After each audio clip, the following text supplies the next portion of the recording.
அதிகாரம் 39.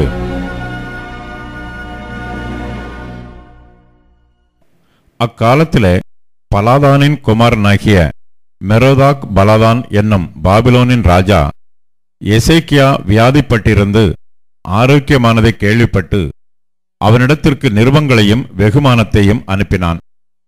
எசேக்கியா அவர்களைக் கண்டு சந்தோஷப்பட்டு தன் பொக்கிஷ சாலையையும் வெள்ளியையும் பொன்னையும் கந்த வர்க்கங்களையும் நல்ல பரிமள தைலத்தையும் தன் ஆயுத சாலை அனைத்தையும் தன் பொக்கிஷ சாலைகளில் உள்ளது எல்லாவற்றையும் அவர்களுக்கு காண்பித்தான். எசேக்கியா தன் அரமனையிலும் தன் ராஜ்யத்தில் எங்கும் அவர்களுக்கு காண்பியாத பொருள் ஒன்றும் இல்லை. அப்பொழுது ஏசாயா தீர்க்கதரிசி எசேக்கியா ராஜாவினிடத்தில் வந்து, அந்த மனுஷர் என்ன சொன்னார்கள், எங்கே இருந்து உம்மிடத்தில் வந்தார்கள் என்று கேட்டான். அதற்கு எசேக்கியா, பாபிலோன் என்னும் தூர தேசத்திலிருந்து என்னிடத்திற்கு வந்தார்கள் என்றான்.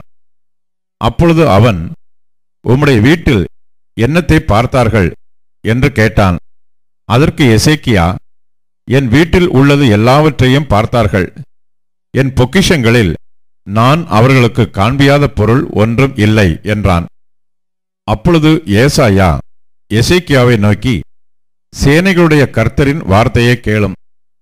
இதோ நாட்கள் வரும், அப்பொழுது உன் வீட்டில் உள்ளதிலும் உன் பிதாக்கள் இந்நாள் வரைக்கும் சேர்த்ததிலும் ஒன்றும் மீதியாய் வைக்கப்படாமல் எல்லாம் பாபிலோனுக்கு கொண்டு போகப்படும். நீ பெறப்போகிற உன் சந்ததியாகிய உன் குமாரரிலும் சிலர் பாபிலோன் ராஜாவின் அரமனையிலே அரமனை வேலைக்காரராய் இருப்பார்கள் என்று கர்த்தர் சொல்லுகிறார் என்றான். அப்பொழுது எசேக்கியா ஏசாயாவை நோக்கி, நீர் சொன்ன கர்த்தருடைய வார்த்தை நல்லதுதான் என்று சொல்லி, என் நாட்களிலாவது சமாதானமும் உண்மையும் இருக்குமே என்றான்.